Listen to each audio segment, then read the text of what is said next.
Happy Monday!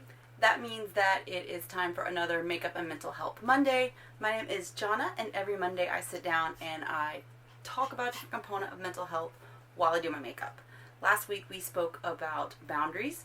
What are they? What do they look like? Why do we need them? How do we create them? And what are some things that we can expect to happen whenever we create those boundaries and start to implement them in our own lives? I think that's something that people don't talk about a lot of times, and it's an important awareness to have when you are starting to do what's best for you and say no to things and create these boundaries that have never been existent in your relationships before. So it's important to consider how people might respond to that. So that's what we spoke about last week, and that is a perfect segue to what we're going to be talking about this week. Today, how to protect, self-soothe, and heal. So, despite how awesome our boundaries may be, sometimes things happen and, we still get hurt. So you need to have some sort of an idea about how we are going to protect ourselves, emotionally, mentally, physically, if that needs to be the case, but I hope it's not. How to self-soothe, because as important as it is to have your best friend and your container and those people in your life, they're not always going to be there when you need them. And it's important to know how to kind of bring it back and calm yourself down on your own. And then from there, how to heal. Because, a lot of times I think in our society today, we hear about, healing and, childhood traumas and healing the wound and that kind of stuff. But it's not really talked about, what that looks like or entails, unless you're in a therapeutic session. And even then, it's not so much a conversation about the healing, it's more these are the steps to do it. So those are the things that we're going to be talking about today. I will be doing my makeup while we are talking, and all the products I'm going to be using are listed below. We're going to be doing a purple kind of situation today.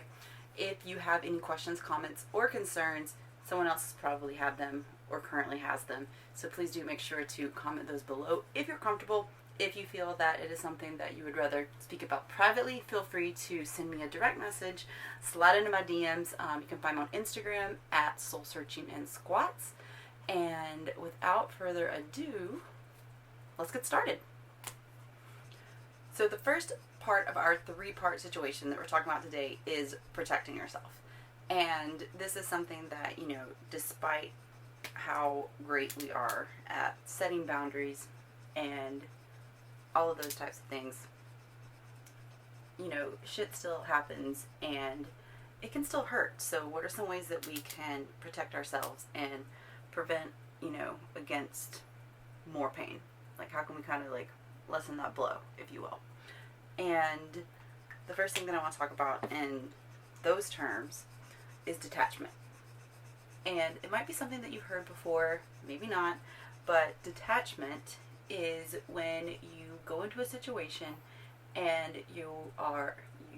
why did I say it like that? When you go into a situation and you're optimistic about what will happen, but at the same time, you are removed from the outcome. So it isn't that you are hoping that one thing will necessarily happen. It is that you are open to whatever might happen. So if you think about it in terms of, let's say, dating, so a way to detach from that, which I get it, it's hard, but it is to consider that, instead of hoping, it'll work out with this person, and really putting all your eggs in that basket, you're instead focused on, this is what it is, and, I will learn something either way, hoping for the best, but if the best doesn't happen, then, that's cool too. So not putting too much emphasis on the outcome, not really future casting or future planning. I mean, obviously you want to have an idea of what you want whenever you're going into a relationship or any experience, really. A job, a friendship, you need to know what your non-negotiables are and what you're hoping to get out of it. Pretend that didn't happen. But you, at the same time, if that ideal goal, like if the thing that you want to happen doesn't happen, not letting it really get to you and really get you down. I mean, of course, obviously, feel your feels. I'm never going to tell you to not feel your feels. Like, that is an important part of the process of life. And when I say detachment, practice detachment, I just mean don't get like so caught up on the potential of what could be. That's what I mean.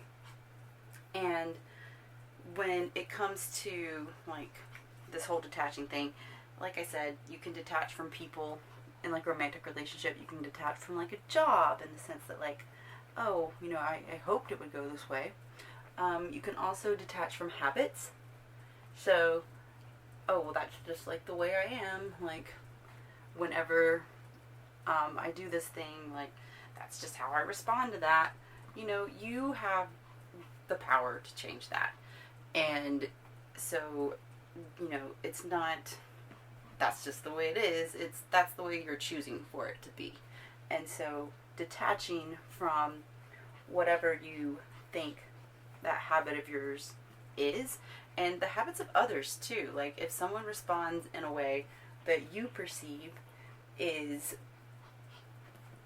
you know, to mean one thing, like if someone is quiet, let's say, when you share news with them, and they don't get excited, and you're like, oh, well, they don't give a fuck. That might not be the case. If you hear that noise, that's my little dog. Bless you. Oh. Oh. Oh. You good?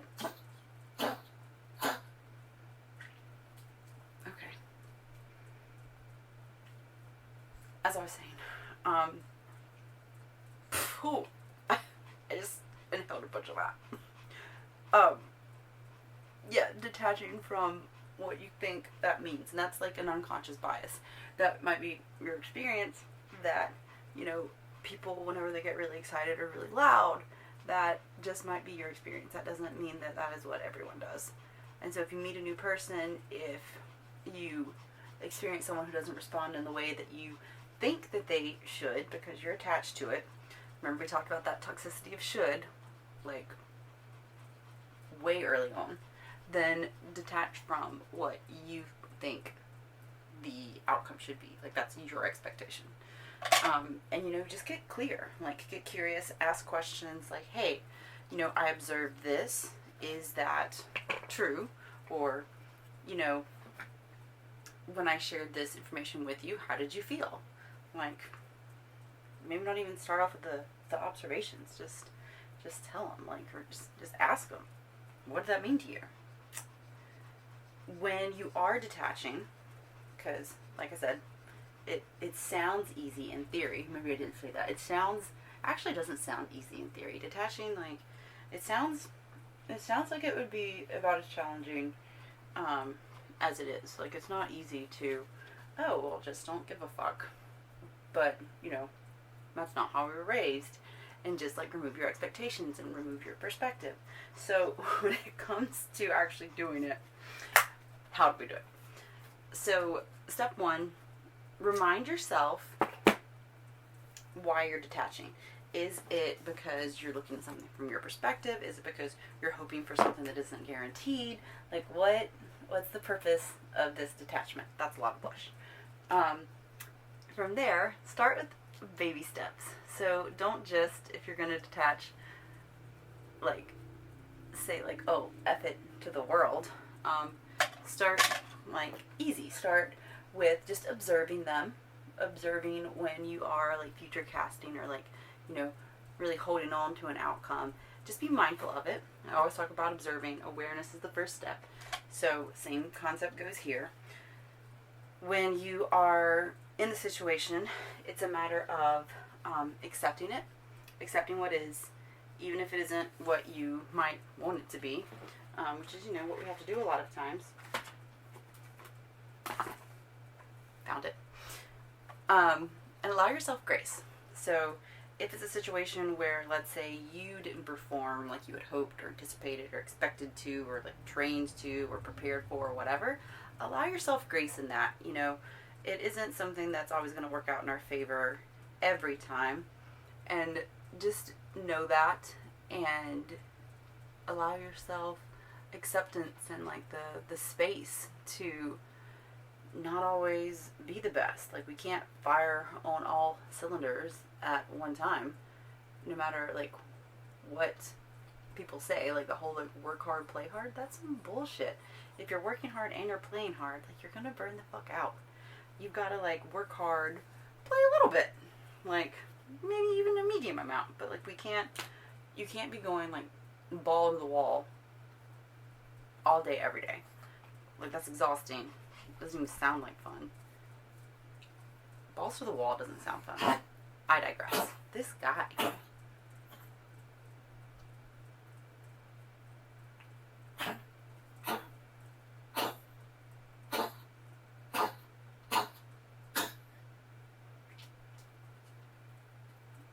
we're gonna have to get that looked at. Forgive. So forgive yourself, forgive others.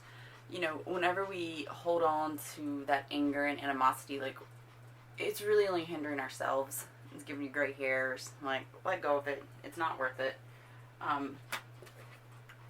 Easier said than done, I know. But forgiving others is an important part of, you know, making sure that, like, you are in the best mental health and spirits. So make sure that you do that. Always give gratitude for the experience because it's all a lesson. It's all a lesson, which sounds annoying AF, but it's true and shit. And look forward for the future because, you know, as much as one situation might have sucked, you're just that more prepared for next time. And as tired as you might be of doing it, you know, the more practice you get, the easier it's going to be. Think about it as you would, like, with anything. Like, fucking walking, riding a bike, like, doing math, singing a song, doing a dance routine. The more you do anything, the better you are going to get at it. So, keep that in mind, look forward for the future. So, another thing, that's detachment, part of protecting yourself. Another thing when it comes to protecting yourself is setting those boundaries. And that's what we spoke about last week. There is black makeup everywhere. So setting those boundaries, that's what we spoke about last week. And so we shared tips for those. Whenever you set boundaries and as you get like clear on that and like used to that, you are going to, you're telling others, and this is what we spoke about last week, you're telling others like what you're willing to expect. Like I look at boundaries as an invisible fence. So that boundary is a clear, defined, you know, guideline of what you will accept in your yard. So the more we have these boundaries, the clearer they are, the better you are at enforcing them, the, you know, more protection you're going to have. Like if you only have one boundary, that's like one invisible fence. If you have like a couple, then, you know, your security system's a little bit better. So that's kind of how I like to think about boundaries. Number 3, way that you can protect yourself is even if and when you agree to something, you can still make comments and asks on what the terms and conditions look like. So, for example, if you agree to, let's say, go to dinner, then you still are entitled to and like have the right to, because when you're part of that experience, to say, yeah, cool, would love to. However, can we go somewhere that isn't so noisy, or can we go somewhere that, you know, is vegan or whatever? You can apply that to anything. Like you set the terms and conditions of your life. And so when it comes to actually agreeing to something, you set the terms and conditions of your life. And so when it comes to those considerations and what you are willing to accept, those boundaries, then ask. Like you are entitled to that, and that is part of how you protect yourself. Because you, can agree, but that doesn't mean that you have to, you know, not read the fine print. Like you can totally make your own disclaimers. So that's what I have to say about that. Those are some ways to protect yourself. And, just as no matter how great our boundaries are, sometimes we're going to get hurt. No matter how much we protect ourselves, I don't know what's happening on this eye. We'll fix it. No matter how much we protect ourselves, sometimes things happen and it still hurts, right? Whatever the outcome is, like whatever ends up happening, like it hurts. And we need to self-soothe. And when shit hits the fan and it's time to self-soothe, then it's a matter of, okay, what do you do? Like, I know for me, a lot of times I'm like, well, let me vent to my best friend. I will write a voice note. I'll write a voice note. I will make a voice note to my best friend, and I will explain the situation to her. And that's all well and good. And this is like, I need to take my own advice here. When it comes to self-soothing, like, she's not always going to be there. And so it's a matter of having to take responsibility for my own life and for making myself feel better. Because, she's got a life too. Like, she can't always be, like, listening to, like, oh, like, what is Johnna complaining about today? So it's important that we know how to self-soothe. We still need those relationships. It's part of the human experience. So I'm not saying, like, screw your bestie. But I am saying that we need these experiences with others and also with ourselves in terms of how we navigate situations in the moment. And when no one's there. So, with that being said, the first suggestion when it comes to how to self-soothe is remind yourself of your core values and why you're creating the boundaries that you have and like why you made the choices that you did. And so if something happens, it hurts your feelings, it makes you angry, like, you're feeling some type of way about it, whatever the emotion may be, then remind yourself, like, hey, this is why I did this, and it's okay. So allowing yourself grace, reminding yourself why it's important to you. That's step one. Another thing that you can do if you, like, in the moment are just, like, feeling an extreme emotion, whether it be anger or sadness or, rage or whatever that emotion might be, is something that I like to call finding your formula. And that's, like, a way to make yourself feel better in the moment, or as close to in the moment as can happen at the time. And those are your formula, like, everyone's is going to look different. It is a consideration of the things that just make you feel good. And that's going to look so unique for everyone, each and every one of us. And at the same time, there are some components that, go into finding your formula that might work for, or that seem to work for everyone. And those are songs. So making a playlist, like music. I read somewhere or listened to a podcast or something that was saying that music is our body's invitation to move. And I was like, yes.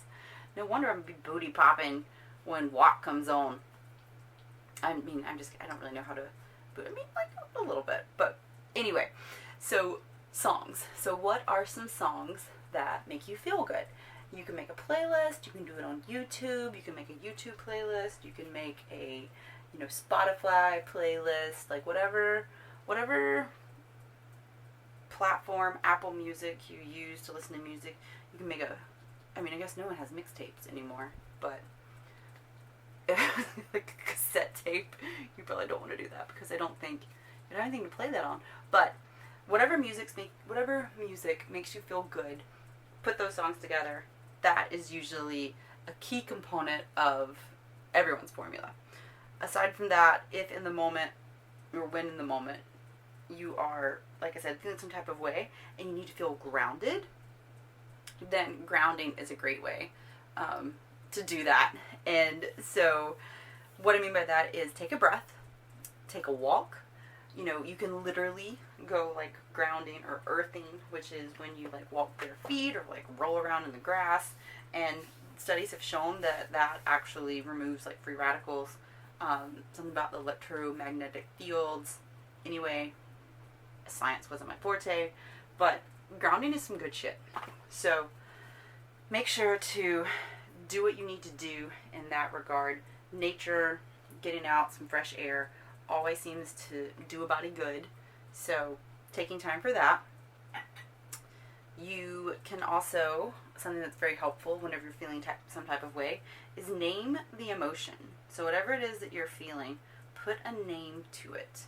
And that's something that's like, it sounds dumb, but if you are just feeling some type of way, if you take the time to say, oh, you know, like I'm really feeling angry because of X, then that makes you instantly feel calmer, because your logical brain kicks on and it's like, okay, like I know what this is now. Your emotional brain kind of like takes a back seat at that point, because when things happen, fight or flight, like our emotional brains are the ones that are going to kick into high gear usually and come to the forefront of our awareness. And so whenever you name what that emotion is, that rational brain comes into play and it's like, oh, okay, this is what we need to do here.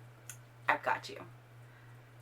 So, naming that emotion, you can also express what you're feeling in terms of like I was saying, like this is what I'm feeling. This is what caused me to feel this way. When I feel this way, I also feel this other way. Like whatever that case may be. And you can also ground yourself by focusing on an object in the room and just really feeling into like your senses. So if I were to ground myself now and I decide to not go roll around the grass or dirt, I would say, okay, I'm sitting in my office. I am able to feel my feet on the floor. I can see the camera, like those kinds of things. Just to, again, to get that logical brain to kick on and start, you know, doing the damn thing so that it can tell your emotional brain to chill the fuck out. And that's the purpose of that, and grounding, and some ways to ground. Another thing that you can do, and stay with me, meditate. Now, meditation has become more popular in recent years and months, especially with like COVID and things like that.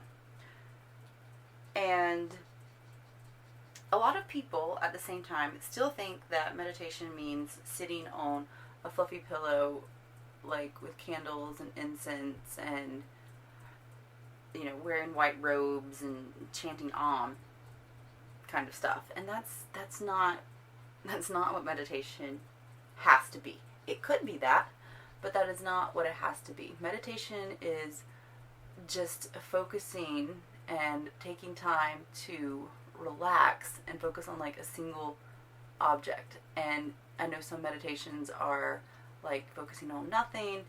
That's cool too. It can be that, but it's really whatever you need it to be. Like that's the beauty of meditation. It's really for everyone. And like I said, whatever you need it to be. So in those terms, you can use an app. You can, you know, just observe your thoughts. One of the meditations that I liked first on was, okay, I'm in this thought, like, what does it feel like? What am I observing? Just notice it, let it float into your awareness, let it float out, NBD, it came and it went, you're still here, how you doing, kind of thing. And yeah, so it doesn't have to be, again, going on your expectations, other people's experiences. It doesn't have to be that. It can literally be whatever you need it to be. Next thing that you can do when it comes to ways to self-soothe, is journaling. And this is one of my personal favorites. I really like journaling. And again, it doesn't have to be some thought out, like, I need a prompt kind of thing. It can simply be like a brain dump where you're like, hey, I'm just going to write out all the things that are on my mind. That's effing great. Because do you know how many people don't do that? A lot of them. So, taking time to journal, write out your thoughts, whatever they may be, just doing like what I like to call a brain dump, is so effective. Because that way you can literally look at things from a different point of view, because instead of just these thoughts that are going around inside of your head, they're on paper. And so you can literally look at them from a different perspective. So love journaling. If you're like, oh, I'm not really a writer, like, it's not really my thing. Cool. Voice note it. Do an Instagram, like, video. Do a video on your phone. It doesn't have to be Instagram, but do some sort of like video, do something, so that way, again, like, you are getting it out of your head and like you're observing yourself. If you record it, then that's cool, because you can see like your facial expressions, you can see your emotion, and you can, it's kind of like you, I mean, it is like literally you looking at yourself from another point of view. So big on that. So those are some ways that you can self-soothe. Now, when it comes to healing, and this is one that I'm just going to say to start, time does not heal all wounds. That is some bull fucking shit. What time does is allow us the space to process the situation, so that we can then neutralize it, because we're removing ourselves from it. Like, time puts space between it. And we can then go back and see what the lesson was in it, so that we can start to understand why it happened, what about it, was so painful for us. And from there, we can start to process these emotions and, make sense of the situation. That's how we start to heal and move on. The healing process isn't something that is, this is how you do it, and here's your checklist, and boop, boop, boop, like, check these boxes, and then boom, boom, boom, you're done. It is something that is personal to everyone, which I feel like I say about a lot of things, but it's true. And so, healing is no different. There is no time limit on it. It is something that looks different. It's something that happens differently for people. And when I was getting my coaching certification, one of the teachers shared a story about healing. And I'm going to share it because it was beautiful. And the story was that they had gone to see Oprah at one of her live events, like right before everything closed down for COVID, so recent. And Oprah shared a story about her mother passing away. And the story was that Oprah and her mom had never been close. When Oprah was born, she wasn't a welcomed child, like she wasn't a planned baby. And so she went to live with her grandmother until her grandmother got sick. And at that point, without telling Oprah why, without Oprah really knowing anything, they put her, I guess they being her guardians at the time, in a car and sent her to live with her mother, whom like she didn't really know. And Oprah said that at the time, according to the story, that her mom was staying in a room, or in a house where she was renting a room from this lady. And when Oprah got there, the lady took one look at her and said, "She can't sleep in here. She has to sleep on the porch."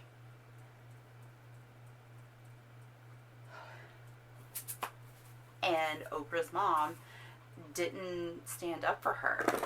And so Oprah, was like, she didn't fight back. Like, she didn't stand up. Like, that's crazy to me. And, like, that was, like, she didn't have a relationship with her mother. And, time went on, like, the years passed. Oprah became fucking Oprah. Like, I don't have to explain to you who that is because you know. Like, she's a household name. And she said that, you know, they never had a relationship. So fast forward to when her mother was about to pass away.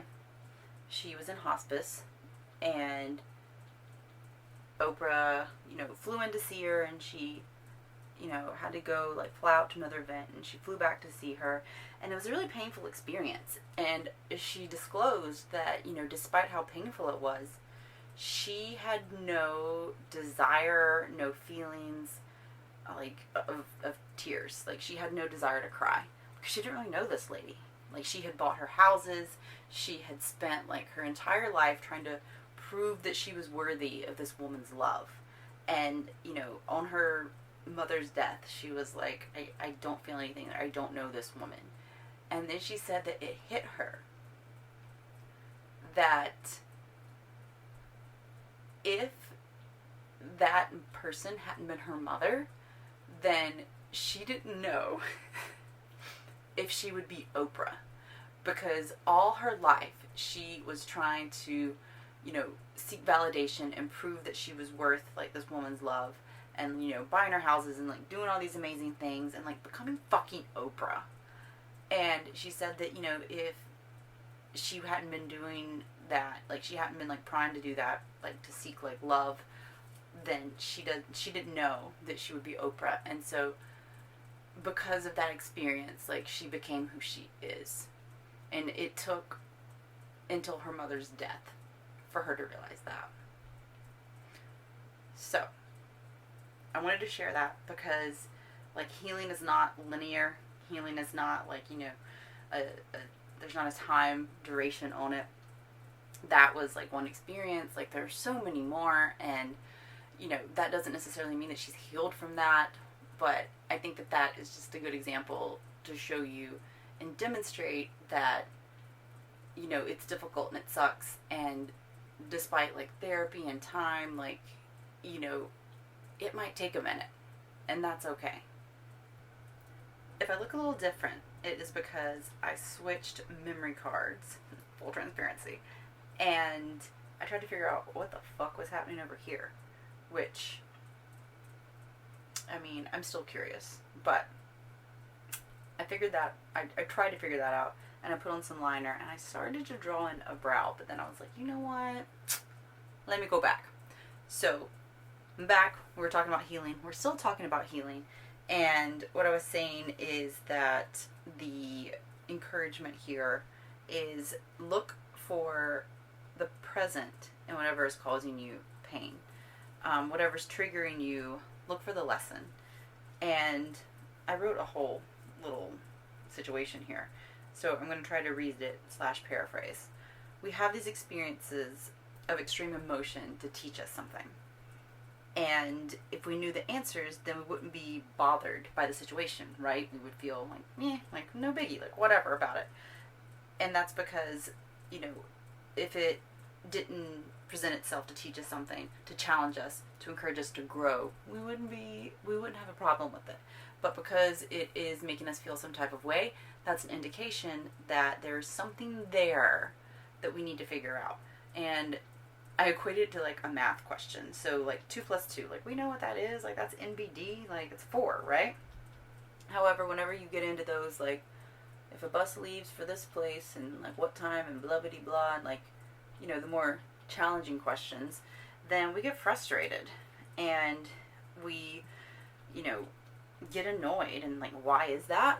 Because that's, like, you know, reminding us of our incompetence. It's reminding us that we don't know anything. It's, like, playing on our fragile little egos. And so we're like, F this, like, who needs to figure out this kind of shit anyway, like, whatever the case may be. But when we do figure it out, we feel like a sense of accomplishment, right? Like, we did it, like, we solved the problem, we saved the day. I mean, maybe not save the day, unless you're doing, like, nuclear codes or something, but you get what I'm saying. You feel good, and the reason is because as much as it was a pain, and it was frustrating, and it required some effort, and we had to, like, spend some time, like, figuring it out, it taught us something. It expanded our mind, and we were able to grow from it. And so healing is the same in that sense, only on a much, much, much different caliber. It is something that presents itself so that we can learn these things, so that we can become better and grow and, be that much more prepared next time that we encounter a similar situation. And so the encouragement here is to, like I said, look at those pain points and look at those triggers and look at anything that is the people, look at anything that is causing an extreme emotion to be felt, anything that elicits an extreme emotion. Look at that and consider, okay, so what is it about this that is upsetting me? What's the present in this? What's the lesson? What's the gift? And if you do that, which I think we all should. We should all, do the work. I know. If and when you do this, if this isn't something that you are familiar with, or that you have been practicing, or that you're in the work of, then don't start off trying to, you can do what you want, live your life, but I would not recommend starting off trying to heal your childhood traumas and start looking at the pain and start looking at for the lesson in that when you've never done that type of process before. You see what I'm saying? When you decide to start to do this work and, look for the other side of the coin, if you will, start with pennies. Start with nickels, those kinds of things. Don't start trying to figure out what's on the other side of the Mac Daddy, silver dollar or gold dollar, whatever the fuck it is now. But, start small. Try to look at why you got so pissed when the barista at your local coffee shop forgot your name. Or look at why you were sad when,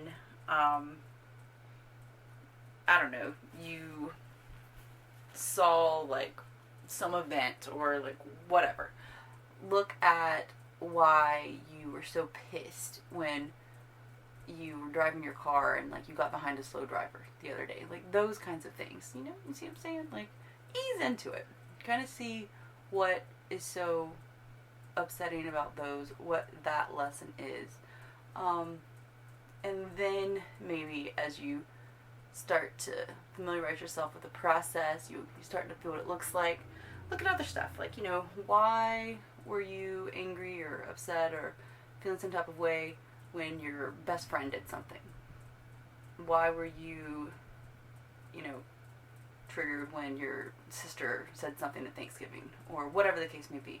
But ease into it. Be gentle with yourself. This is something that you've never done before, and as we go along this journey and you start to ask yourself these questions and get curious and take a different look from a different perspective, because you're looking at it on your journal or you're watching yourself on video or whatever the case may be gentle with yourself. You're meeting parts of yourself that you don't know. You're meeting parts of yourself that you might not have been as welcoming of for the previous years of your life. So take time, be gentle, and start small with baby steps. Those are my tips on that. I'm going to do the lips and then bring it all back, and we're going to close it on out. That's what I have for you for this week about protecting, self-soothing, and healing. I think this is an important topic, and I commend you for taking the time for yourself and for your loved ones to, listen to what some things that go into those three important components of life look like, and what some ways are that you can invite more of them into your life. So thank you for doing that. Thank you for being here. Thank you for watching. Thank you for continuing to keep on keeping on. If no one has told you, you're doing amazing. And if anything resonated specifically, please do let me know. If you have any questions or comments, let me know, whether that be in the comments below or on my DMs on Instagram, whatever works for you, whatever you're more comfortable with. And just, yeah, make sure that you are taking the time that you need for yourself, whatever that may look like. The only other thing that I had to say about this week, if you choose to accept it or if you want to give it a try, is to try to find your own formula. Like, do the plug and play, find, what works for you. To give you an example of what my formula looks like, I do have a playlist. I have several playlists. I use Spotify, if you're curious. Soul Searching, wait, no, that's not it. I Squat for Pancakes is my Spotify name. And there's some good stuff. I think it's good. But so I have a playlist. There's music. I like to meditate. I like to journal. And I do some sort of movement. It's usually a functional fitness type of a workout. If it's a day where I don't really feel like doing it, then I will either listen to my body and rest, or I will do something that I really enjoy. Like, I really like deadlifts, for example. So I'll do some of those. Just to move, because endorphins, getting outside, which is where I primarily work out at. So that's part of my formula, as well as venting to friends, calling them, and stating what my need is, what my ask is in that conversation. Like, hey, I could really use your advice on this, or I really appreciate your advice, or, I've got this situation and I just want to vent. Like, do you have the time and space to just listen? And that's been a game changer in my relationships. Like, asking prefacing the conversation with what my ask is. And also, on the other side of that, asking them whenever they come to me with a situation, how can I best support you with this right now? Like, what do you need from me right now? Has also been really powerful. So, finding your formula, figuring out what works for you, whatever that might look like. And again, that's not to distract you from, not returning and looking at the situation and doing the work and feeling the feels and figuring out what the fuck made you feel that way. It's to give you a break and a breather, because sometimes we just need that. We all need that. And that's the purpose behind the Find Your Formula. It's also a way to figure out what your processes are to work through that. And so maybe it's listening to music and journaling, and maybe that's how you process. Great. But just understanding what works for you. And this isn't something that will necessarily work all times. This isn't something that will work forever. You might have to tweak it a bit as you go. What I suggest is having a note on your phone where you put in what works for you as you learn it, and how you feel afterwards. If you thought it was successful or not. Kind of doing a reflection in that sense as to I journaled and that didn't really do shit for me, but I called my friend and I felt really great after I verbally expressed everything. So maybe a voice note would be better. Maybe a video would be better. It's going to be trial and error. So again, grace. Just be gentle with yourself. So that is all I have to say for this week. Take 2 on that. Next week we are going to be talking about, pause, I had this. Oh my god, embarrassing. Taking up space. Wow, okay. We're going to pretend I knew exactly what it was. We're going to be talking about taking up space. And I'm excited to also have that conversation with you. It will be probably a quicker one for sure than this video. And I would say maybe a lighter one, maybe not. I don't know. Different things are heavier for different people. But yeah, that's what we're talking about. Taking up space. And whether that is physical space, mental space, emotional space, we're going to be talking about it all. So, thank you for watching. Thank you for being here. Thank you for, like I said, doing the damn thing and being who you are. And may you have a day that you most certainly deserve. I will see you Monday, and I am so excited already for it. Bye!